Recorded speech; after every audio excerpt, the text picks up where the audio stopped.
What is the best remedy for knee pain?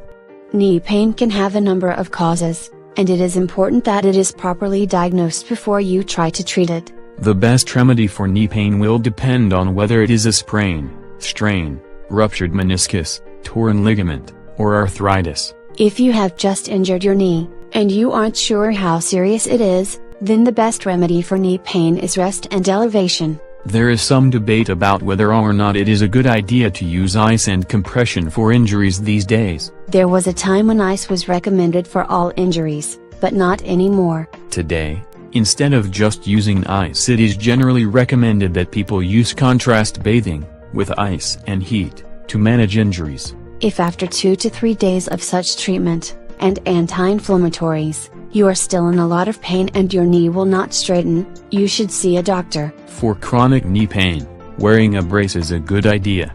You can use a foam roller to loosen stiff muscles, and you can soak your knee in the bath to try to loosen it out. This will help you to relax, and generally alleviate any soreness. Strengthening the muscles surrounding the knee will help too, because it will help to stop your knee from being put under stress. The knee is a complex joint, and there are several ligaments and tendons attached to it. If any of them are damaged, it can reduce your knee's mobility, and make it much harder for you to perform twisting or bending motions with it. Talk to a doctor if you have any concerns, and don't try to exercise while suffering from severe knee pain, because you could do more damage.